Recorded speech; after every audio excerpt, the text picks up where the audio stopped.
charming unfinished library/guest room to talk to you about a thing called respiration. We've been talking about a lot of different cellular functions recently. We've talked about the basic structures of cells. We've talked about how we move things across through membranes. We've talked about enzymes and how they regulate both individual chemical reactions and biochemical pathways. But now we need to start looking a little bit more closely at the singular thread that's run through this entire conversation. And that's a molecule called ATP. You know how energy works at this point. And I've said to you more than one time in here that the primary source of energy for all living cells is glucose. Carbohydrates are fundamentally energy molecules. Hydrocarbon bonds store a lot of energy. It's energy that is fairly easy to access at a chemical level. And carbs, when they digest, leave behind, for the most part, fairly simple waste products. Therefore, carbohydrates have, since the earliest days of life, been the default fuel for living cells. You can power chemical reactions with other molecules. You can use proteins. You can use fats. You can even use alcohol. But these are all pathways that are going to require a very different way of attacking the chemical reaction.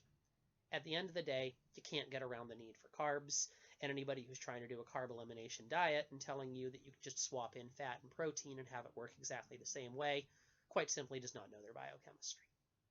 But we'll talk about how to go about digesting carbs and proteins and fats a little further down the line.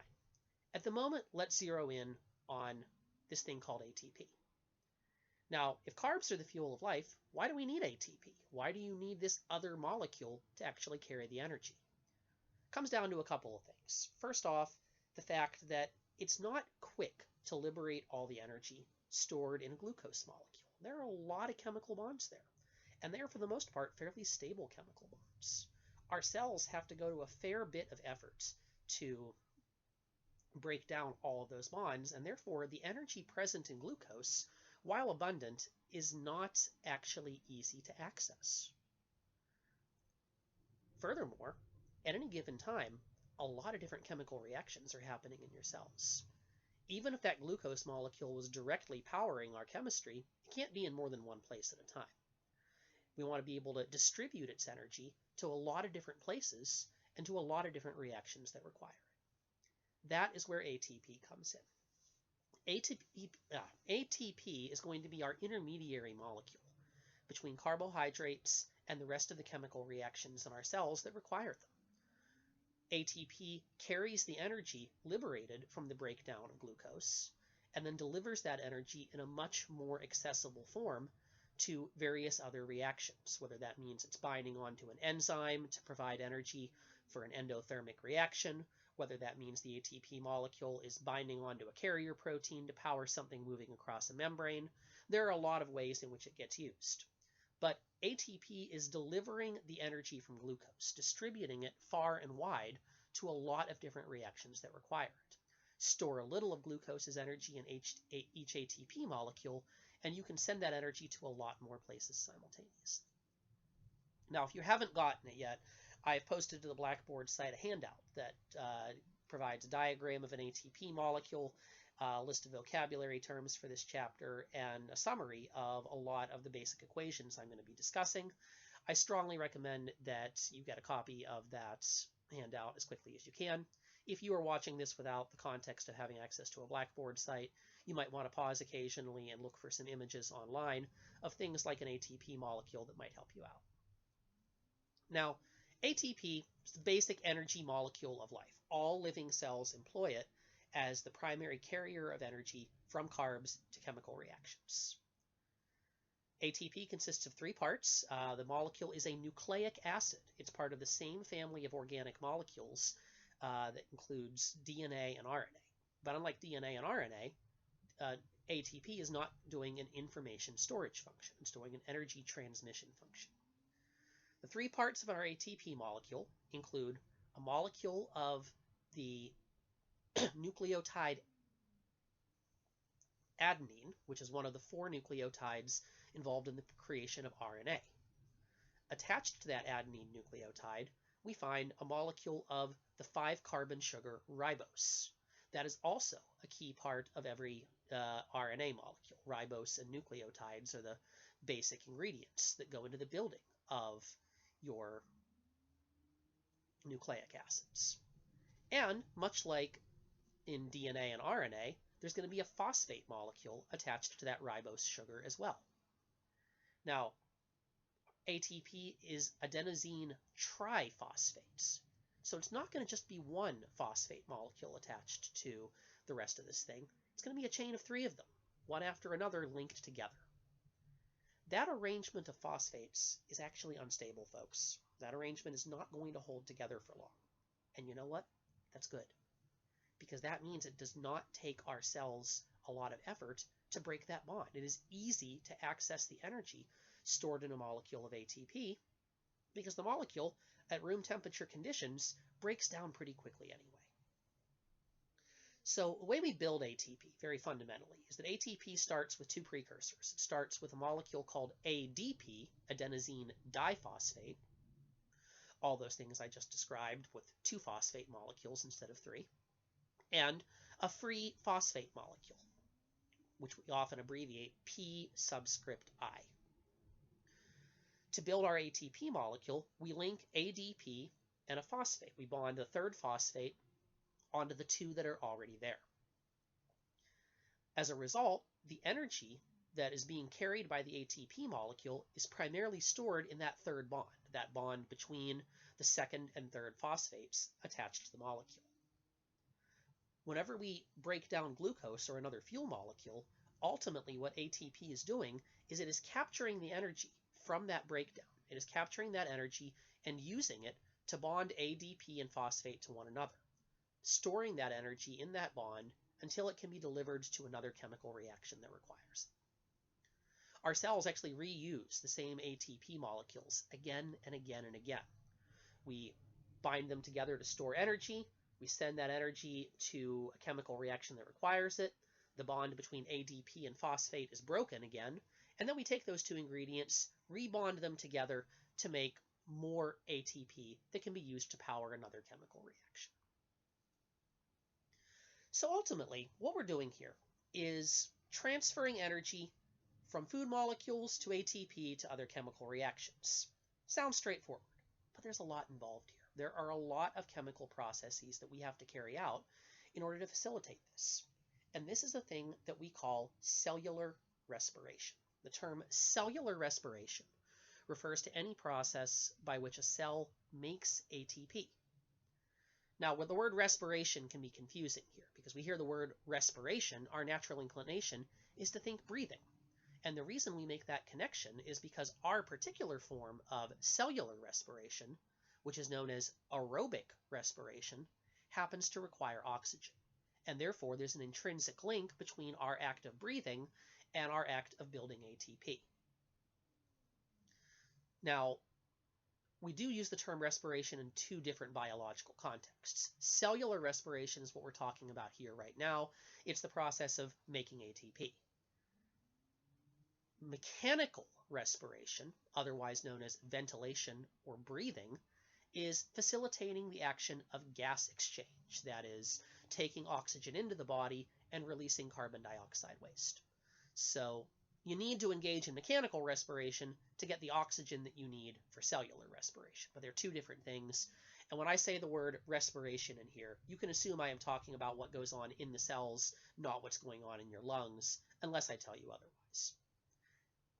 Now, there's more than one way to engage in respiration, but ultimately all of them involve breaking the chemical bonds in our glucose molecule one by one. And I should point out, I say glucose here, there are other carbs you can use for the same purpose. You can metabolize fructose, you can metabolize galactose. Any carbohydrate can be put through this cycle, but glucose is the one that is the easiest to break down because of its chemical shape. It is the most common carbohydrate monomer, and therefore it's the one I'm going to talk about. But you can assume I'm substituting any carbohydrate monomer into this reaction, and it will work the same basic way, albeit a little bit more slowly. So our glucose molecule, during respiration, we are breaking its chemical bonds little by little, splitting that molecule apart bit by bit.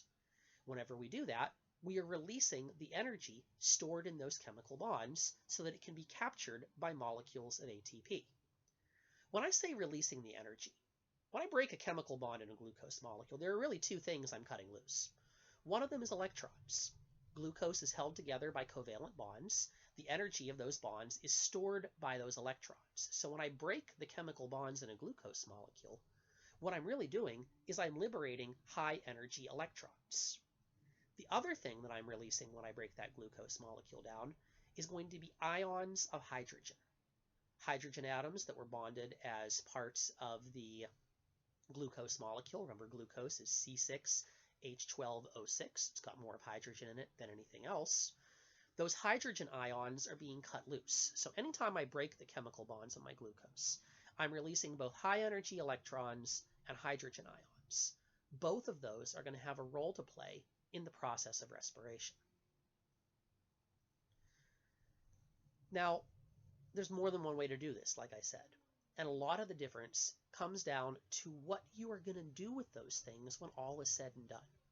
It's great to say, okay, yeah, we're going to release electrons and take their energy and harvest that energy and put it into ATP. And we got a lot of steps to go through to do that. We're going to go through that shortly. But we have to do something with those electrons at the end of the line whenever the process is wrapped up. We also have to do something with those hydrogen ions at the end of the line whenever the process is all said and done. What my reaction is going to need is going to be a thing we call an electron acceptor, sometimes called a reducer in chemistry. An electron acceptor is anything that's going to soak up those excess electrons at the end of the reaction. It's where they're going to end up.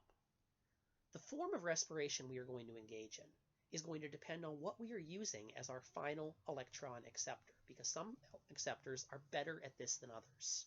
And as a result, some forms of respiration are quite simply more efficient than others. The one we're going to spend the most time on is the one that you and I personally engage in, a process called aerobic respiration. Aerobic respiration is far and away the most efficient of these processes. It breaks down the glucose molecule the most thoroughly. It extracts the largest possible amount of electrons and energy from it. Aerobic respiration gets its name because the term aerobic means requiring air. When something is aerobic, you have to put air into it. And specifically, it needs oxygen. Oxygen is the final electron acceptor at the end of aerobic respiration. When all is said and done, all those high energy electrons that we're releasing from glucose are going to have to end up somewhere. Oxygen molecules taken in through your breathing are going to enter the cells, and they're going to be the final reducing element. They're going to accept those electrons at the end of the chemical reaction. That high energy oxygen with those electrons will then combine with the hydrogen ions we mentioned before, and you're going to make water as the final waste product. Our two big waste products that come out of aerobic respiration are water and carbon dioxide. Carbon dioxide is, of course, what's going to happen to all those carbon atoms that were part of the glucose as well. You probably all know that your body releases carbon dioxide when you exhale. You breathe in, take oxygen out of the air, you breathe out, your lungs release carbon dioxide into the air. So carbon dioxide and water are the waste products of aerobic respiration. This is good because they're actually pretty easy molecules to dispose of. It's easy to get carbon dioxide out of your body through your lungs, and your body can use water for all manner of purposes. So making water through the process of respiration is actually not even so much a waste product as a byproduct that the body finds other purposes for. You actually get about 5% of your body's total water needs as a byproduct of aerobic respiration. Like I said, this is far and away the most efficient process of making energy. If we were running at absolute optimal efficiency, take no other factors into account, when you're engaging in aerobic respiration, you can get 38 molecules of ATP out of the energy contained in one molecule of glucose. But for reasons we're going to get into as we go along here, it's not going to be actually that efficient in the real world. Now, there are other ways to do this. You don't always have oxygen available as a substrate. You don't always have the way of using oxygen as your final electron acceptor. There is an alternate pathway that our cells can use, a process called fermentation. Fermentation uses an organic molecule as the final electron acceptor. Specifically, when we engage in fermentation, we're using partially metabolized glucose byproducts, particularly a molecule called pyruvate, or pyruvic acid as the final electron acceptor when all is said and done. When you do this, you can make ATP without oxygen. This is a thing that every living cell can do if it has to do it, but it's nowhere near as efficient as aerobic respiration. You cannot sustain yourself on this long term. Fermentation, on average, yields about 2 molecules of ATP for every molecule of oxygen that goes in, and it also produces some problematic chemical waste products. We're going to talk a little bit more about fermentation when all of this is done. But it's something every living cell can do if it has to, and certain organisms, like yeasts, engage in fermentation as their default form of respiration. Finally, there's a whole collection of other forms of respiration that we refer to under the umbrella term anaerobic respiration. Prefix an means without, so anaerobic, without air. By the way, aerobic, if you're spelling that, if you're not looking at the handout in front of me, A-E-R-O-B-I-C, the A-E aerobic at the beginning. So anaerobic, respiration without oxygen. In anaerobic respiration, an inorganic molecule other than oxygen is the final electron acceptor. There's not just one chemical pathway to anaerobic respiration. There are several different metabolic pathways that can make ATP anaerobically. They are almost exclusively found in prokaryotic microorganisms, archaeans, and bacteria. Every form of anaerobic respiration is going to be less efficient than aerobic respiration. In general, you will find anaerobic respiration is producing approximately 2 ATP molecules per molecule of glucose. That limitation, by the way, is the single biggest limiting factor on the size and complexity of prokaryotic life. Prokaryotes quite simply do not have enough energy to maintain a greater degree of complexity than what they've got. And if you're paying attention there, you might have noticed a thing that technically fermentation is a kind of anaerobic respiration. We break it out into its own separate category because it uses an organic final electron acceptor rather than an inorganic one. Now, at the end of this talk, I want to discuss anaerobic respiration and fermentation with you in a little bit more detail, but we're not going to get into that right now. At the moment, I want to focus on the form of respiration that you personally engage in, this process called aerobic respiration. All eukaryotic cells do this as their primary way of generating energy, with one weird exception, red blood cells. Red blood cells engage in anaerobic respiration specifically so they do not use up the oxygen that they are delivering to other cells in your body. But every other kind of cell in your body engages in aerobic respiration. All animals do it, all plants do it, all fungi do it, and the overwhelming majority of protists are going to do it as well. This is the basic way eukaryotic life powers itself. Now give me just 1 second, folks. I'm going to write down an equation to show you because it's an important equation for what we've got. You might already have it on the handout in front of you, but in case you don't, I think it's worth taking a moment to show it to you. All right, folks, so I've written down here an equation that I want you to all take a look at. If you don't have my handout in front of you with this equation already copied in it, then take a look at what we have got written here.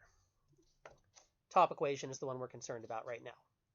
This is the basic summary formula for the process of aerobic respiration. Glucose, C6H12O6, plus 6 molecules of oxygen, O2, plus 36 molecules of ADP, adenosine diphosphate, plus 36 molecules of phosphates, yields, you can see, 6 molecules of carbon dioxide as a byproduct, 6 molecules of water as a byproduct, 36 molecules of ATP, and waste heat, which of course is emitted by all chemical reactions, and in this particular case is a good thing because it helps us to maintain our body temperature. Now, that's the summary reaction. That is a shorthand way of summarizing more than 100 distinct chemical processes involving dozens of different enzymes and coenzymes. There are a lot of steps to aerobic respiration, and we're going to go through them one by one here. I do not expect you to learn the whole process. We're not going to go through every single individual last chemical step of aerobic respiration. It's pretty involved stuff. But what I do want you to know is the basic things that are going to go on along the way. What I just showed you there is kind of the what goes in, what comes out, sort of model of how this is all going to operate. But along the way, aerobic respiration is going to proceed through 4 distinct biochemical pathways. There's a 4-step process that we are going to go through to carry out this overall thing we call aerobic respiration. 4 steps in the order in which they come are glycolysis, Glycolysis, pyruvate oxidation, pyruvate is Pyruvate. 3, the citric acid cycle, also called the Krebs cycle, capital Krebs. And finally, oxidative phosphorylation, PHOSPHORYLATION,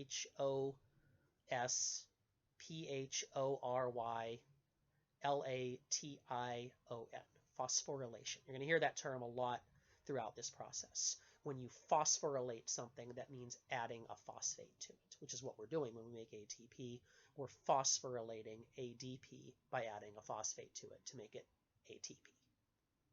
So glycolysis, pyruvate oxidation, the citric acid cycle or Krebs cycle, and oxidative phosphorylation, which is sometimes called the electron transport chain, although that's not entirely an accurate way of describing it for reasons I'll get into shortly. But those are the 4 basic biochemical pathways in the process of aerobic respiration. At each of those steps, different things are going to happen to gradually break down the glucose molecule and then eventually utilize its energy to make a bunch of ATP. Now, this is an aerobic process, remember. Oxygen is required, but not for every step.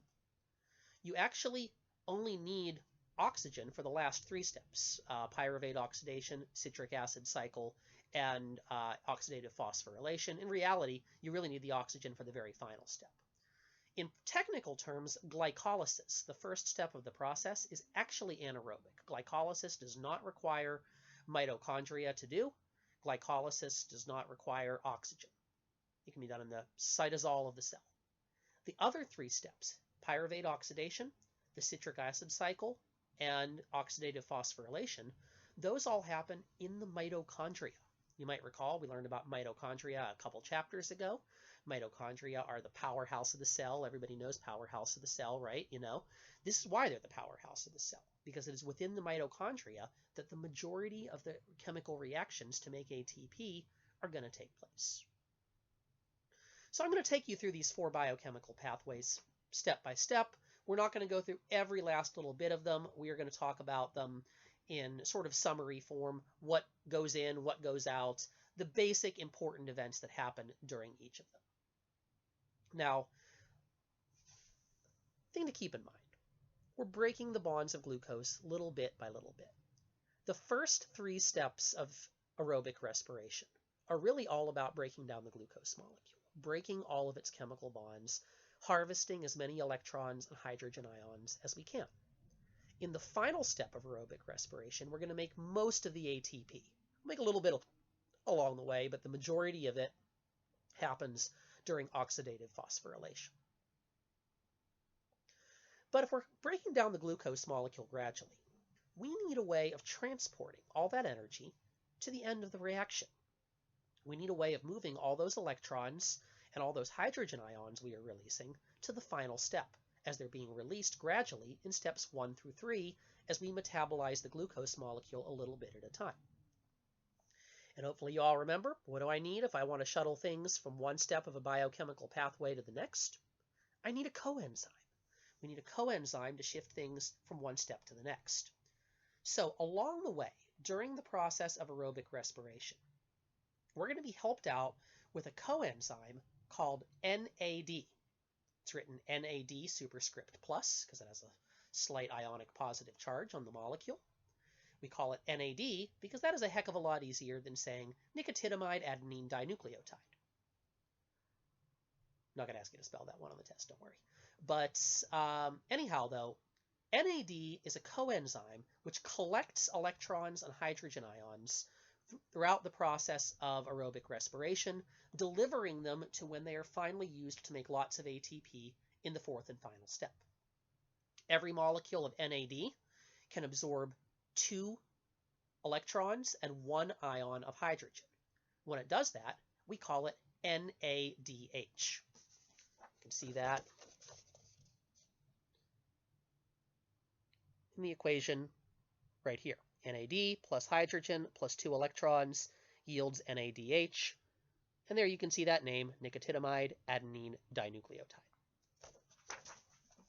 In a lot of ways, you could say that the main point of the first 3 steps of aerobic respiration is to make as much NADH as possible, because that is carrying all the energy of that glucose in the form of electrons and hydrogen ions to the final step. So keep in mind, as we go along here, that's going to be a part of what we're doing. NAD is going to be incorporated into everything that we do along the way. All right? So, that being said, let's start talking through this process. Let's take a look at what goes on during this thing we call aerobic respiration. 4 steps. First one, glycolysis, takes place in the cytosol. Third three, pyruvate oxidation, citric acid cycle, oxidative phosphorylation take place in the mitochondria. So, and again, I really recommend you have my handout in front of you for this if you haven't gotten it already. If you don't, I'm going to talk you through the equations in the best ways that I can. All right, so let's begin our process. We've got some glucose that the cell has taken in through normal metabolic means. That glucose is present in the cytosol of the cell. We want to make some ATP. So we begin with step 1, glycolysis. Now, glycolysis is a process that can actually be carried out by every single living cell. It's not strictly an aerobic process. It does not require mitochondria to perform. Again, it takes place in the cytosol. And with very few variations, it is basically the same process now as it was in the earliest days of life. We know of a couple different pathways that glycolysis can follow, a few little variations in certain lineages of life. But in general, the basic chemical process of glycolysis has been unchanged for billions of years. And it's believed by some biologists that it was the first ATP-producing process to evolve. It acts as the starting point for everything else that we're going to do from here. So glycolysis is a 10-step biochemical pathway, 10 distinct chemical reactions, a bunch of different enzymes and coenzymes involved along the way. I am not going to take you through all 10 of the steps of glycolysis. What I want you to be aware of is what goes in, what comes out. Broadly speaking, the purpose of glycolysis is to begin the metabolism of glucose. It's going to start the process of breaking the bonds in the glucose molecule. During those 10 steps, our glucose is going to begin to be broken down. We're going to start splitting it apart. We're going to get a number of things out of this. First off, we're going to make a little bit of ATP during glycolysis. We're going to make a small amount of ATP through a process called substrate level phosphorylation. Substrate level phosphorylation. This is a way of adding phosphates to ADP without the need of oxygen along the way. It's a simpler process than oxidative phosphorylation. It does not yield a lot of ATP. Specifically, in glycolysis, we get a total of 4 ATP molecules at the end of the process. However, the thing I didn't tell you before is that you have to put a little ATP in at the beginning. To make glycolysis go, you actually have to invest 2 molecules of ATP up front. So we invest 2, we get 4 out at the end. The net yield, therefore, is 2. Glycolysis by itself makes 2 molecules of ATP to contribute to our total at the end. As we split apart the glucose molecule, we're also going to liberate electrons and hydrogen ions. We're going to capture those with NAD and form 2 molecules of NADH. We're going to have some free hydrogen that is going to be captured by oxygen waste from other parts of the glucose molecule to make H2O. We're going to have some free hydrogen ions that are not going to be recaptured in that way as a byproduct. But the most important thing we're going to get out of glycolysis is 2 molecules of a substance called pyruvate. Pyruvate has the chemical formula C3H4O3. Glucose going in with C6 H12O6. Glucose was a 6-carbon molecule going in. We have now split it in two. We've made two 3-carbon molecules of pyruvate, each of which is going to go on to the next step, pyruvate oxidation. So in summary, the things that happen during glycolysis. Here we can see the equation for that. We've got glucose going in, 2 molecules of ADP, 2 molecules of phosphate, and 2 molecules of NAD. I didn't put it in my formula here, but remember we have to invest 2 molecules of ATP up front as part of the process. We're going to get out of this 2 molecules of pyruvate, a net total of 2 molecules of ATP, 4 produced altogether, but we invested 2 up front, so we gained 2. 2 molecules of water as a waste product, 2 hydrogen ions as a waste product. So that is going to be our total yield for glycolysis. And there I put the equation for pyruvate there for your reference.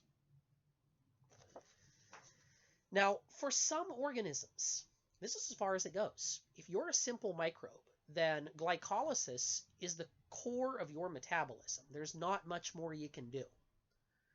But you are an aerobic organism, and we are, after all, talking about aerobic respiration.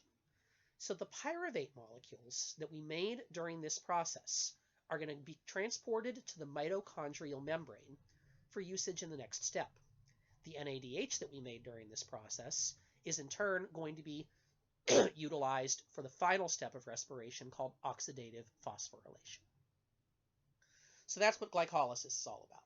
We put in a molecule of glucose, we split it in half, we get a couple molecules of pyruvate, we get a small amount of ATP through substrate level phosphorylation, we get a little NADH to use later, and we get some water and hydrogen waste.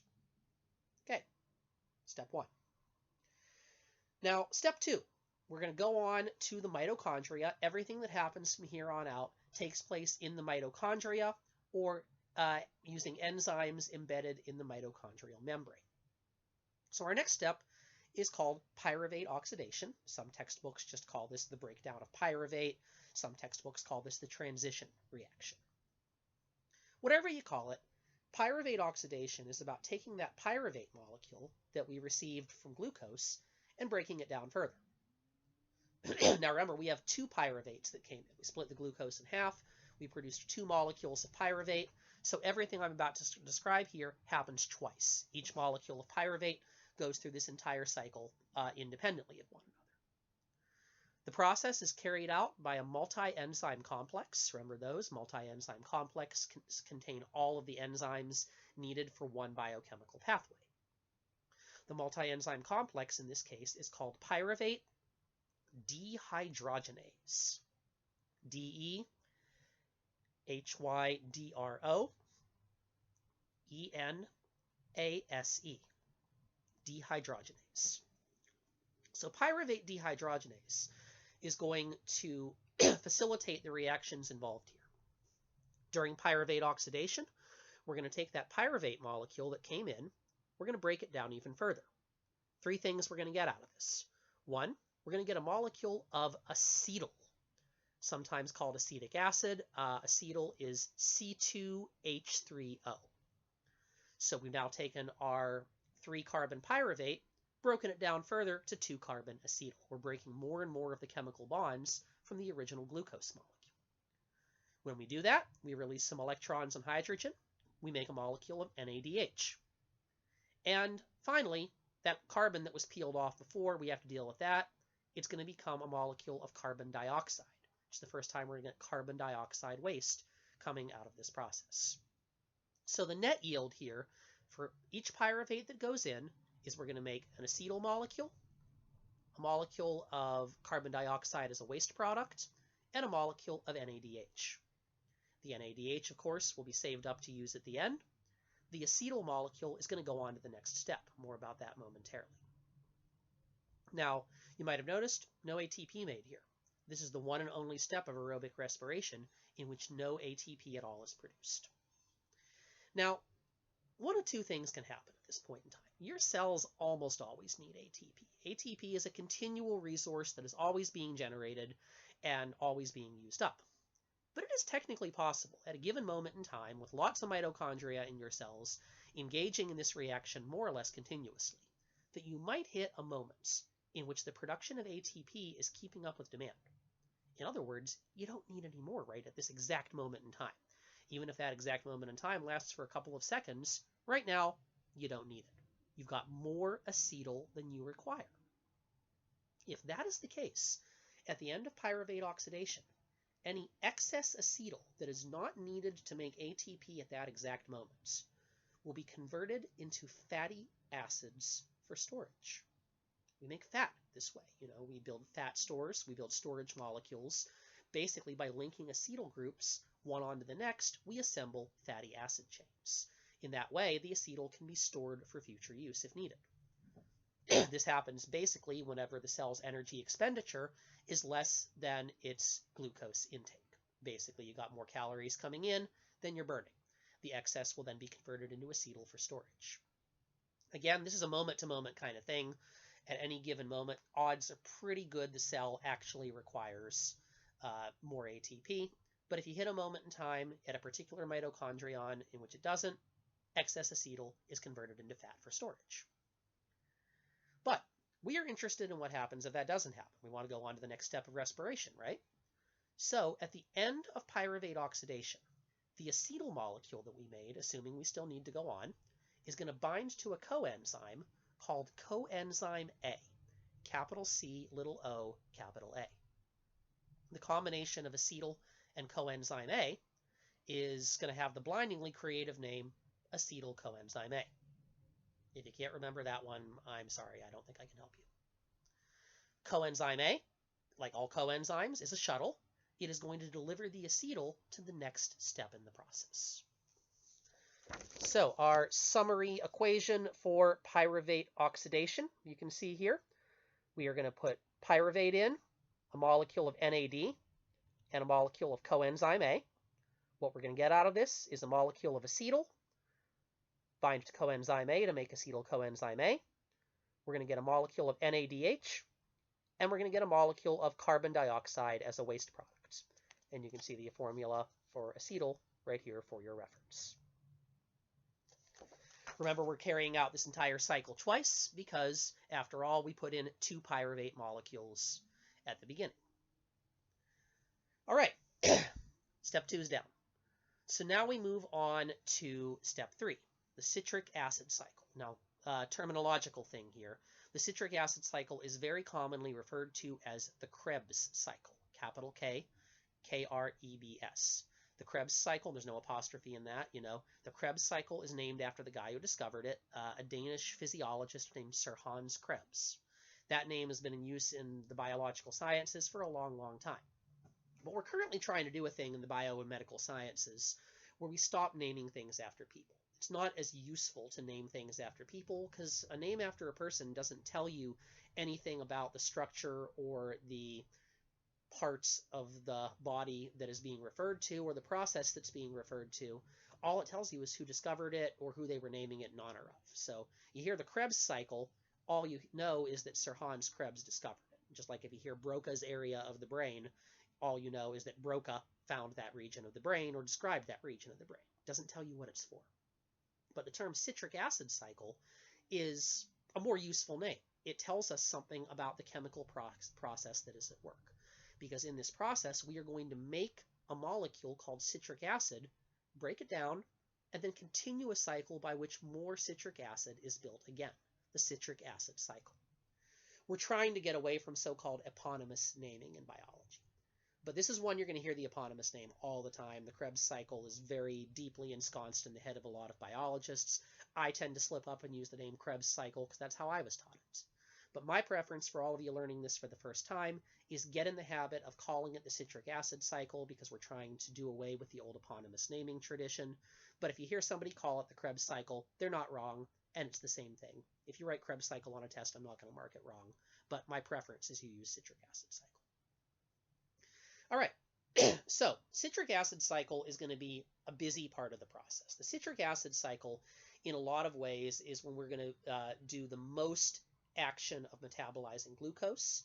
Citric acid cycle is going to yield more electron carriers than any other step of the process, and it is going to finish the glucose metabolism that we began back in glycolysis.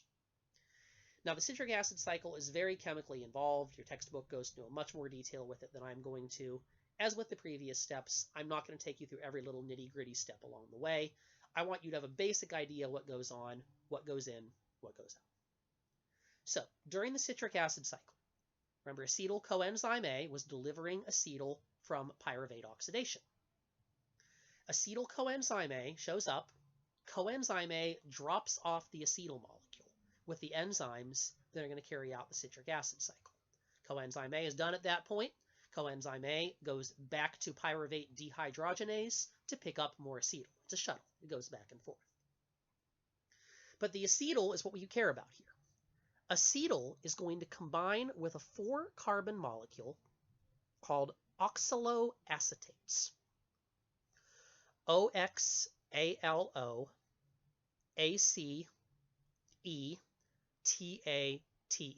Oxaloacetates. So 2-carbon acetyl combines with a 4-carbon molecule called oxaloacetates. That makes the molecule we call citric acid, a 6-carbon molecule. Citric acid is also referred to as citrate. It's the same thing.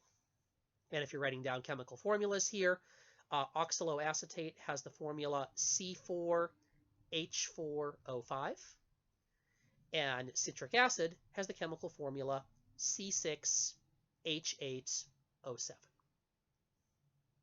I'm aware this is not a balanced reaction if you write it all down. I'm leaving out some of the little small individual chemical steps.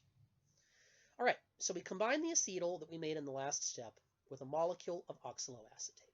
We make 6-carbon citric acid.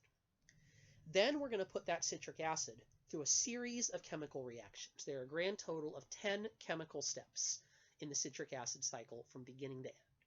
We're not going to go through all of them. What I'm concerned about is, again, what goes in, what goes out. We put in citric acid. We put in 3 molecules of NAD. We're going to have to make plenty of electron carriers here. You're also going to put in 1 molecule of a different electron carrier called FAD.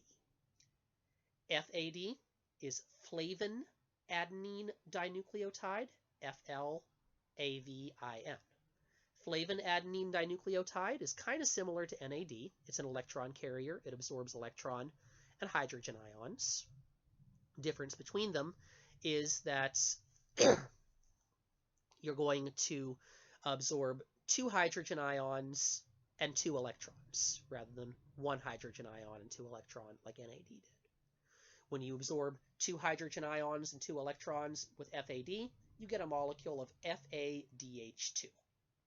And FADH2 basically is going to do the same thing NADH is.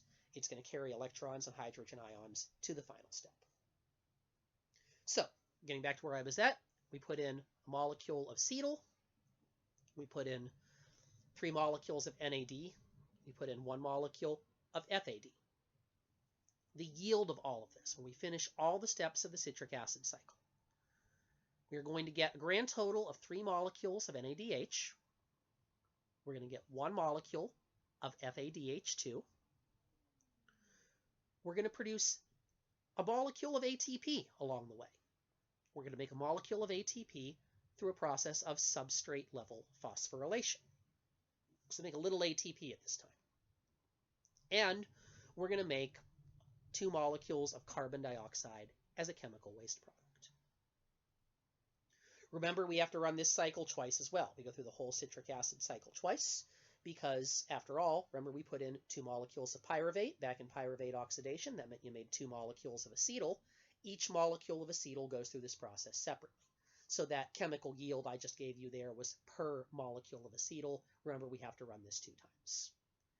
At the very end of the citric acid cycle, the last thing that happens is that the oxaloacetate we put in at the beginning is regenerated. We rebuild oxaloacetates. That way, the oxaloacetates that we were putting in can be restored. We can use it again.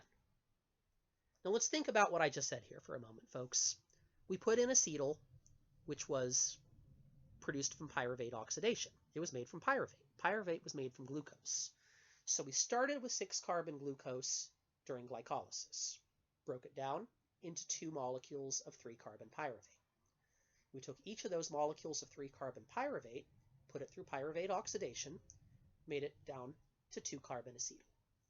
Now we have taken 2-carbon acetyl and put it through the citric acid cycle. And you might have noticed I didn't list a broken down form of glucose among the products. I listed carbon dioxide waste, NADH, FADH2, and ATP. We have at this point, folks, broken all the chemical bonds in the original glucose molecule. We have finished the metabolism of glucose. There's nothing more to break down. Now, we made a little bit of ATP along the way. Every molecule of glucose gives us 2 ATP through substrate level phosphorylation going into glycolysis. Well, total of 4 molecules, but remember we had to invest 2 up front, so net gain of 2. We made 1 molecule for every acetyl that went into the citric acid cycle. So 2 molecules of ATP produced there for an additional 2 via substrate level phosphorylation. We've been making a little bit of ATP as we go. Not been making much. What we have mostly been making at every single step along the way here, folks, is electron carriers. Molecules of NADH, molecules of FADH2. These things are carrying electrons. These things are carrying hydrogen ions. And in that regard, they are carrying most of the stored energy of that glucose molecule caught up in those bonds. Now it's time to put that to use.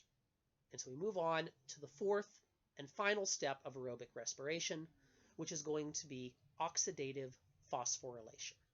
And here's where we are going to actually finish the process of making our ATP. Now, keep in mind, what we got right now, in the mitochondria, we've got a whole lot of electron carriers built up. NADH, FADH2. We've got outside the mitochondria, in the cytosol of the cell, dissolved oxygen, oxygen that was taken in through the process of mechanical respiration and delivered to the cells through the bloodstream. We also have embedded in the mitochondrial membrane an enzyme called ATP synthase, SYNTHASE. That is the enzyme that is going to drive the production of most of the ATP during this step.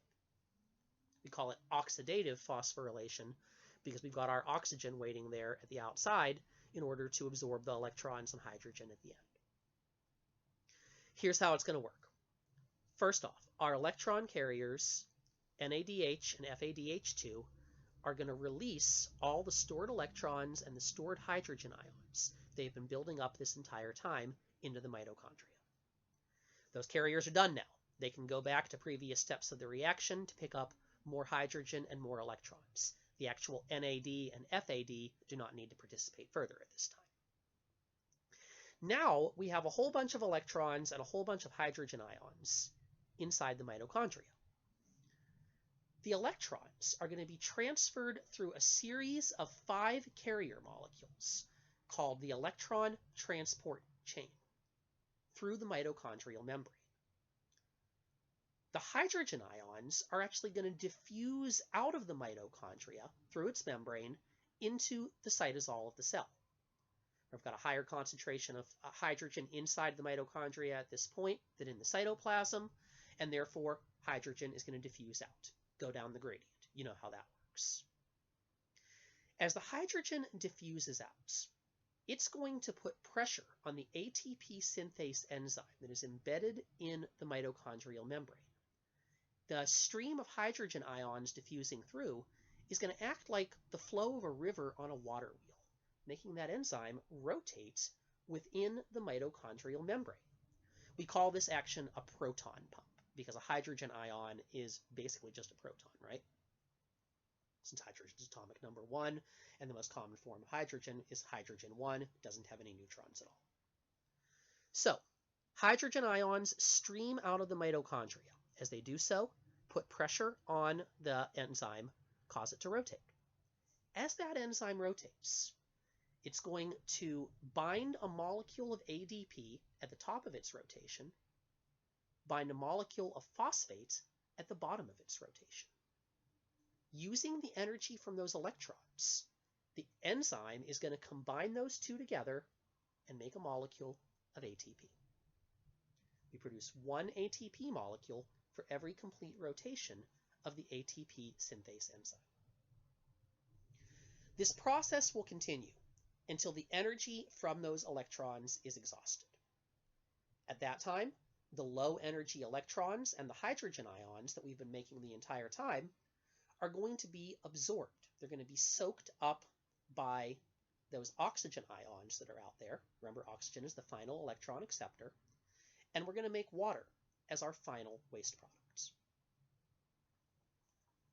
The net yield of oxidative phosphorylation is approximately, on average, about 30 to 32 molecules of ATP. So, follow the bouncing ball here. We made 4 ATP during the initial stage of aerobic respiration. We made 2 ATP during the citric acid cycle, 1 from each acetyl.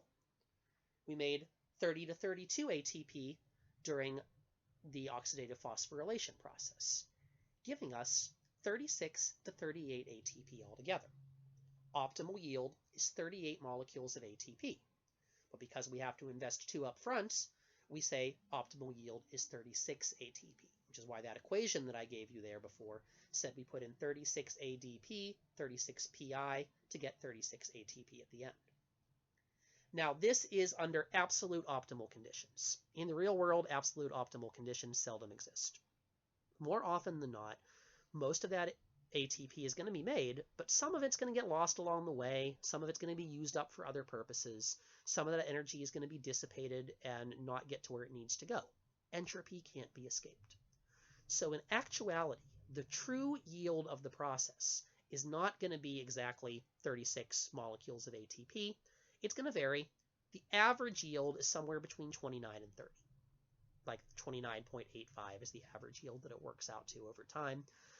In reality, any given run of the cycle might make anywhere between 29 and 36 ATP as a net gain from the beginning. So we say 36 ATP to model this. Every glucose gives us 36 ATP net at the end, 38 at absolute maximum possible efficacy. Much better than the 2 that you get during anaerobic respiration. One last thing about oxidative phosphorylation. Sometimes you will see oxidative phosphorylation called the electron transport chain.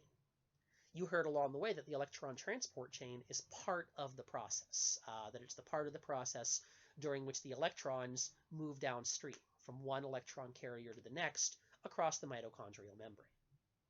But it's not going to be the end-all and be-all of the whole process. Some textbooks use the terms oxidative phosphorylation and electron transport chain synonymously. I find that kind of sloppy usage because there are several other things going on. It is my preference that you refer to this as oxidative phosphorylation because that's the much more descriptive name of what's going on during step 4. So, for every glucose molecule you put into aerobic respiration, through all these 4 steps, you got a grand total of about 36 molecules of ATP. How efficient is that? Measured in practical terms, as in the total energy, the total enthalpy present in the original glucose molecule, we are successfully capturing approximately 32% of that energy as ATP. The remaining 68% or so of that energy is not captured to make ATP. A little bit more than 2/3 of the energy present in glucose is lost. It's given off as heat. It's waste energy from the reaction. Now you might be thinking to yourself, that doesn't sound very efficient, losing 2/3 of our energy, only capturing 32%. Doesn't sound very good to listen to it like that. But I want you to keep in mind that the most efficient engines made by the most efficient engineers in the world, they get 13% of the energy in gasoline, they're doing a damn fine job. If you manage to capture 6 to 8% of the energy present in coal in your coal-fired power plant, you're doing really well. So in other words, folks, getting 32% of the energy out of glucose is a really, really efficient yield. We're capturing a lot of bioenergy, and that is what makes ATP such an abundant resource for an organism engaging in aerobic respiration. We can power a lot of reactions with that. All right, folks, so that has been my look at the process of aerobic respiration. I'm going to tie this off at this point because I think I've given you quite enough to work with for the time being. We are going to have another short lesson to finish up this respiration thing. During that additional shorter lesson, we're going to talk a little bit about anaerobic respiration and a little bit about what we do with molecules other than glucose, ways that we can metabolize other food sources to get energy from them, and how that's going to be different. All right? Thank you for your time and attention. I apologize that I ran a little bit beyond the 50-minute period of a normal class for this, but I figure that this gives you the full package all in one spot. I'll talk to you soon. Oh wait, one last thing before I go. I apologize. I did not show you the last of my diagrams. Here I've got at the bottom here the full summary equation for the citric acid cycle. You can see we're combining acetyl with oxaloacetate to make citric acid. Then we're taking citric acid, putting in 3 molecules of NAD and a molecule of FAD to make our final products here. We're going to make a molecule of ATP, 3 molecules of NADH, 1 molecule of FADH2, and 2 molecules of carbon dioxide. You can see there I have the formulas for oxaloacetate and for citric acid for your reference. And last but not least, here I have sketched out a simple diagram for you showing in very basic terms what's happening during the citric acid cycle. The first diagram you can see there, we've got all of our electron carriers still full of hydrogen and electrons. We've got the ATP synthase enzyme embedded in the membrane of the mitochondria. Our big boxy structure here is our mitochondrion. We've got both ADP and phosphates out in the cytosol of the cell, waiting to be combined into ATP. We've got oxygen out there. And you can see in our second step here, what's happening is that our electron carriers have released the electrons and hydrogen that they are carrying. Those things are passing through the mitochondrial membrane, the electrons moving down the electron transport chain, the hydrogen ions forming a proton pump that, as you can see, is pushing on the ATP synthase enzyme. And then you can see down here where the ATP synthase enzyme is rotating, binding a molecule of ADP, combining it with a molecule of phosphate to make ATP.